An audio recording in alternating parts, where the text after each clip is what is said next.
you never produce even 60% satisfaction. And greater the recognition you give in terms of money dispensation, promotion and money, whatever it is, greater the frustration, greater the unease. So whatever we talk about it, whatever the great expertise, I lived through in HR for 50 years. There are not many who have done HR for 50 years in the country. 50 years later, I am saying this is a clear indication it's not easy at all. Although easy we make it out in the academic world, it is not so in the practical world of really making it happen in the industry. Right from the chief executives too, because chief executives are multiplying their dispensation, they are also unhappy, they are changing from company to completely. So it gets to the other levels of people. My own experience in life, whenever I thought that I have performed extremely well, I never got a reward. But there are a few occasions where I felt extremely good about my performance and I got extremely good award and reward. There are also occasions where I am not extremely great, but I have done decent performance and I got a windfall. I have a greater recognition than I ever anticipated in life. So many a time, life has taught me over a period of several years that the best learning in terms of dealing with people is to deal with yourself. Your ability to develop a performance standard, not seeking a reward, but seeking to excel, which gives you the greatest satisfaction. I gave a slogan to many of my MD and MHRL students in the Bhagavad Gita, which says that Uddhareda Atmana Atmanam Atmana Vasade Atmaiva Atma Bandhu Atmaiva Atmaha. Your friend, your enemy is inside you, then you are Atma. But if you invoke your Atma for your own excellence, then performance is immaterial because you are invoking and you are working for, you are aligning yourself for a great purpose of life. As a student, you may not identify the need for it, but then if you carry the same thing later into your work world, and then look for awards and rewards and feel frustrated, and I feel frustrated with the type of generation that we are now dealing with, even though we are in the evening of life, why young people, young men and women, from IITs, IIMs, with all these professors of repute teaching, you go there with the greatest effort through the all types of entrance examinations. Commit suicide. You go to the employment, within 2 years you get frustrated and jump from 4th floor, 5th floor. Why is it happening? I think there is a deeper melody. And as part of presentation, I request my two speakers, speakers from the industry or from the academics, to address to this one, because at the end of the day, performance measurement and performance management is more difficult than any other subject in the area of human resources. And awards are equally like that. Many a time, a team performance, individuals will take this performance and feel frustrated because the recognition goes to the team, and obviously it is the team that has done it. And many a time, the individuals will not understand the power of the team over the own performance. Not that individual performance is to be discounted, no. But this fine balancing of individual and the team reward system coupled with performance management is something any organization tells me that we have succeeded, I take it with a pinch of salt. And I come from the world of multinationals. I worked in a company like ITC for 25 years, and I feel great confidence that in building such a 35,000 engineer organization from 300 when I joined. It was not an easy journey, but a very tight class of performance management reward system. And yet I am putting it in front of you with all modesty. It was less than adequate because the frustration levels were equally there with all the things that we have done. After 5 lakhs increase in a year, the guy came back to me saying that, sir, the 5 lakhs is fine, but that 5,000 rupees medical reimbursement, you are not going to pay to it. So minds could be like this. Given this reality, I am sure the two speakers in their own way definitely will present you some important dimensions of both performance as well as linking performance to the awarded reward system. I look forward to their presentation. The guidelines that we have agreed upon is that they both will take approximately 25 minutes, and we would like your participation with some intelligent questioning, which often is a big problem. Even though intelligent, but questioning itself is becoming a problem. So a couple of questions to both of them may be out of it, and if you think that I can answer something, equally to me. But we would like to manage the time because we want to close 5 minutes ahead of 11 rather than 5 minutes after 11. Because at the end of the day, performance is performance in terms of managing time. Let us manage the time. I request my two panel members to do it. Over to Professor Rao, who has come all the way from beyond Australia, into the world of the Geetham premises today. And I look forward to this presentation and your active listening, which is always a casualty. Thank you. Dr. R.C. Sastry garu, chairperson of the session. Sri Gar, co-speaker. Members of the NABM, students of Geetham, ladies and gentlemen, good morning everyone. So today I observe rule-based culture rather than culture-based rule, because our train left without the scheduled passengers. We have mostly unscheduled passengers in the hall. It's okay, it is the rule-based culture, but culture needs to be reoriented towards the need. So my topic for today's presentation is short-sighted strategic moves, issues in rewards strategies of MNCs operating in developing countries.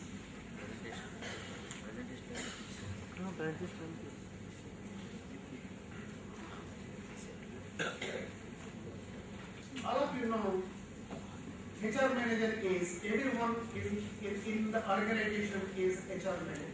The one who deals with the people. He need not be HR manager. Even all the line managers are HR managers. I think you won't dispute it. And the strategy is integrated, comprehensive course of action. It's both long and short, covering everything, all directions. And all areas, both the external and internal environment of the organization. So therefore, HR cannot be a managerial activity, just a managerial activity. HR is a strategic activity. Today we integrate it and no dispute over it. So when I say short-sighted strategies, so everyone in the organization, including the line managers, are responsible for it wherever there is the failure. When we think of the failure, it's because compulsory versus impulsive decisions. When our mind dominates, mostly we take the impulsive decision rather than coordinating between the mind and the brain. Similarly, integrated versus the managerial decisions, long versus short, as well as demand and reward.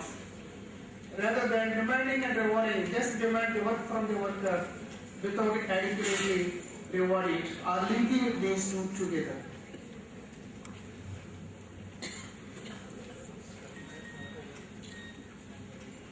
And the globalization and the shift in the manufacturing and the business locations. Advanced countries, as well as the international financial agencies, they awaken the sleeping elephant and they decaged the caged dragon, and ultimately what happened is business locations across the globe, they shifted from the advanced countries to the developing countries. That's why the India and China, Brazil, these have become the emerging economies, and the virtual businesses and the emergence of the significance of the multinational corporations, and so on and so forth. Now I come to the topic, that is the short-sighted approach of the managers in making the strategic moves or crafting the strategies. When the multinational company goes to the other country, particularly developing countries, it won't believe the skills and the strengths of the people in the developing country. So invariably, it imports the parent country nationals to the developing country. Same thing happened with regard to many MNCs in China. But the parent country nationals, that is the US nationals, they could not fit in the Chinese culture and they left. And the multinational companies of US, what they did is, they trained the Chinese in the parent company in US. It has given them the all required hard skills and got them back to China, and they proved that they are equally competent to the US nationals. And they were successful even in implementing Six Sigma and also enhancing productivity and profits of the US companies operating in China. So thus these US companies, they developed the people, they demanded the people for higher performance, and the people responded, but it forgot to reward them. That means it developed them and utilized them, but failed to compensate adequately according to the developed human resource. In case of the Royal Dutch Shell, the same experience happened. The parent country nationals, in many cases, they fail to understand the culture of the host countries, and ultimately, Royal Dutch Shell also used the strategy of the US MNCs in China and developed the locals. And the locals are raised to the occasion, and they proved that they are equally competent. And because they are locals, they fit to the culture of the country. So because of what you call the collaboration between the hard and the soft skills of these people, they also proved, and they improved the productivity as well as the profits of the company. But at the end of the day, this MNC also failed to reward. That means it demanded the performance but failed to reward adequately. And when it comes to the Nike, most of you know the Nike's experiences in Vietnam. The people in Vietnam, they are poor, so the supply of the labor was more than the demand. So Nike used to pay $1 a day and get the people work, but the people, they didn't come in initially. And when they conducted the survey, they understand the levels of the desires of the people are less.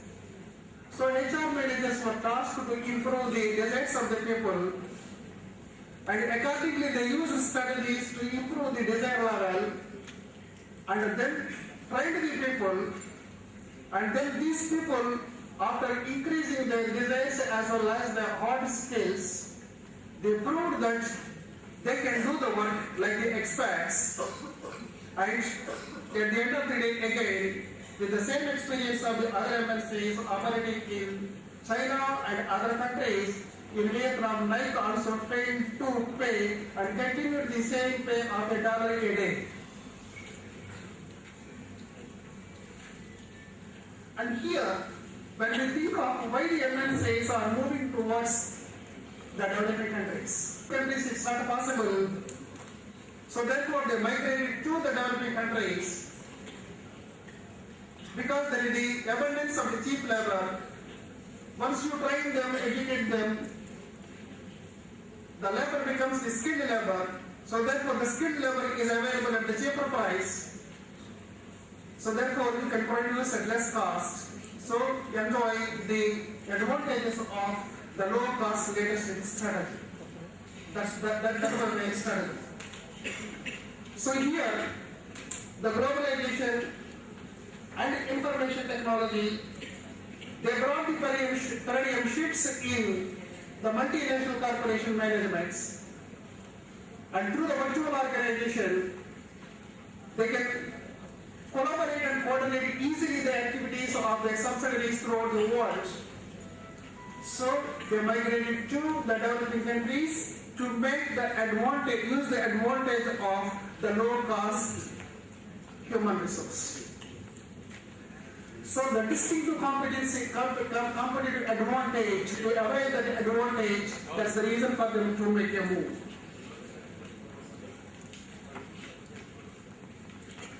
So here, virtually whatever you brought the international broads, they are located in developing countries, their manufacturing centers. That means the dirtiest job or the dirtiest job, whatever you can call, they located these manufacturing in the developing countries and other operations in their home country. And through this low-cost leadership, when you see the last line, labor costs account for only 1% to 3% of the retail price paid by the final customer. For example, you are buying the shoe, you pay 5,000 rupees, only 1% or 3% of that is going to the labor, 50% of the 5,000 rupees is going as a profit to the company. So therefore, the multinational companies' strategy is to make the advantage or to exploit the labor in developing countries for their advantage. So when you buy a shoe, simple thing, what was happened in the early days in India, when we had this capitalism, capitalists were exploiting the labor, same scenario indirectly was continuing. So here, why the governments are allowing? Before the liberalization and the globalization, our labor laws were so strict and the labor codes were so stringent. They were protecting the employee, but today they are silent. Even trade unions before the globalization every day was making so much of the noise, but today they are so silent. It's not the case with the Vietnam, it's happening in many developing countries. Here, globalization brought a disadvantage to the developing countries, there is a reduction in the grants. So they need foreign capital. So, because in the case of the developing countries, mostly the imports are more than the exports, they need the foreign capital. So one way to get the foreign capital is foreign direct investment. How can we get the foreign direct investment when there are so stringent labor laws, so therefore liberalize? Not necessarily by amending the act, by not following them. Even in case of the Chinese government invited the foreign capital by allowing the multinational companies to pay only 40% of the ongoing wage in the region. If it is in the case of the domestic company, they are paying, for example, say 100 rupees, the MNC was allowed to pay 40 to 60 rupees as their wage. Because in developing countries, the problem of the unemployment, so not much economic activity, at least we get some economic activity if we get the FDI. So, to have the employment, economic activity and so on and so forth, the governments of the developing countries were so liberal to the multinational companies to come and operate, to follow the rules of their own game rather than the rules of the country. That made them to get the advantage of the cheap labor. So in the case of the social implications, but really the purpose was not served because the foreign capital did not flow to those countries, but the foreign capital was restricted only to the BRIC countries, Brazil, the Russian Federation, India, China and Korea, but not to the really poor countries. So not much has been added to poverty elevation as the trade-off between employment creation and wages and labor practices are high. That means the purpose for which the countries liberalized, they could not get the advantage, but only the advantage was limited to the BRIC countries. So even the passion for this was that then UN Secretary General Kofi Annan cautioned, human rights obligations cannot be abandoned at the WTO door. But what's happening is opposite to it. So impact of the short-sighted in Vietnam. So I have given you the indication already in the case of the Vietnam. The Nike shoe was paying very less, but it got the advantage of the low-cost labor, and ultimately 50% of the shoe price that the Nike was selling was its profit, and only the 1% to 3% was going as the remuneration to the employee. So here, the CEO of the Nike, he himself admitted this is what happened because NGOs, non-government organizations, when the trade unions could not raise the issue, non-government organizations, they raised to the situation and they took the responsibility of the trade union and they raised the issue and published in US newspapers about the exploitation of the labor in Vietnam by the US companies, including the Nike. So when the US newspaper published so widely, the Nike company lost the market. Demand declined. Customers, they refused to buy. Because the shoe you are wearing is nothing but the labor of the Vietnamese, which was not adequately rewarded. So to show the protest, the customers, they stopped buying and Nike started incurring losses. And the CEO himself admitted the Nike brand had become synonymous with the slave wages, overtime and arbitrary and abuse the labor. That means Nike could realize its strategy was not okay, then the customers stopped buying. That means all the managers of the Nike, including HR managers, who advised the top or who could not resist the top's decision to pay only $1 a day, they realized only when the ultimate customer refused to buy. So we wait until, that means we want to react rather than proact, and we want until our corporate brand image is damaged completely. So if we do it, is it a strategy? Is it a long-sighted move? Or is it an integrated one? It's not the strategy, it's only one-sided, just short-sighted, taking one factor into consideration, fixing, losing, and then reacting.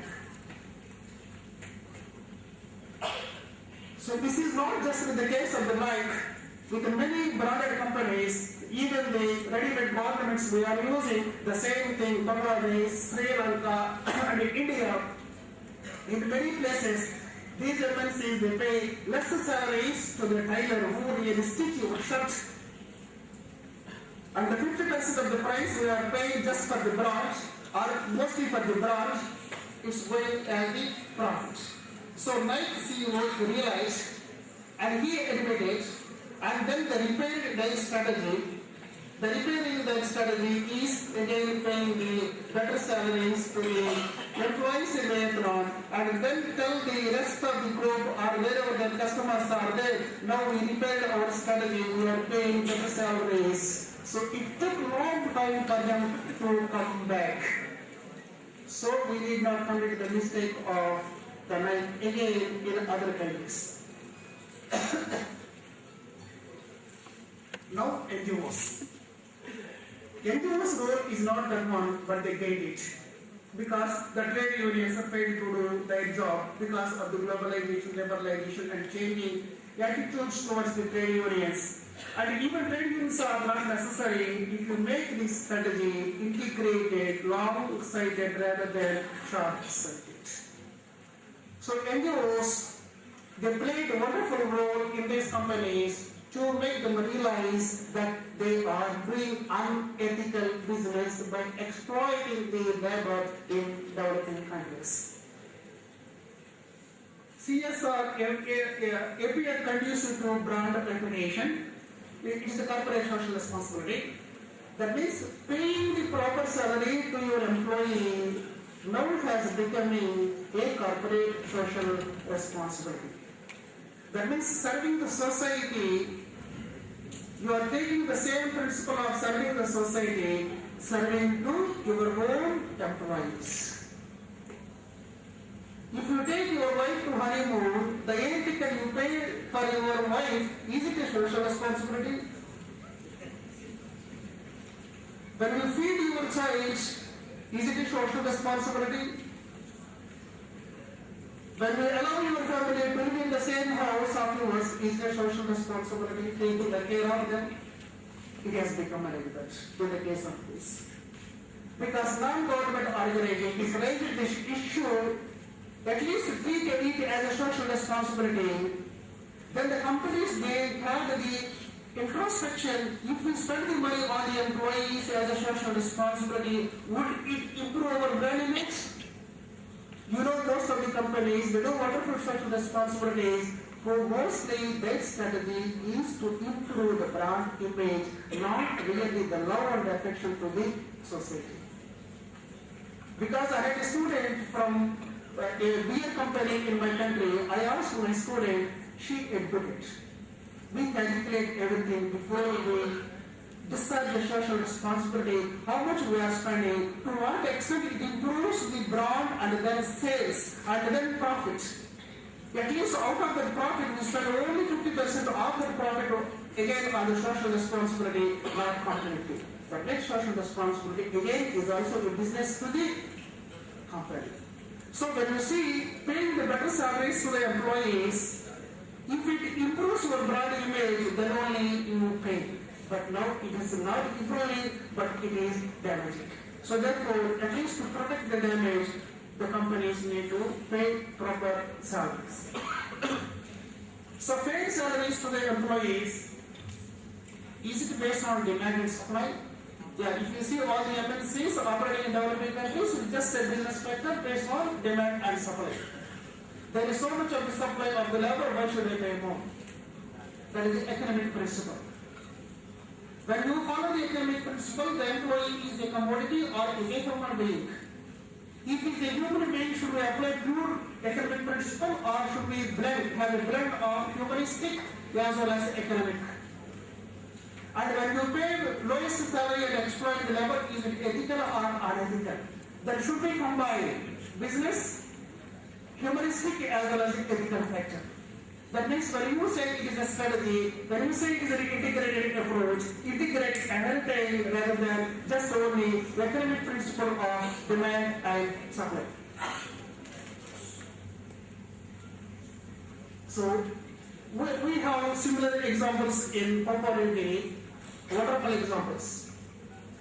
They pay different salaries, not just two salaries, one for the expatriates and one for the nationals. Among the expatriates, they pay the highest salary to the Australians. Not only the salary, they give them the wonderful house, free car, free school fee to the children, like the many benefits. But next to Australians, New Zealanders, US, UK expats, the next level of the salary is to the Indians, next to Filipinos, the last one is the nationals. Everyone has a demotivation. No one is motivated because when it comes to the nationals, what they say, our salaries are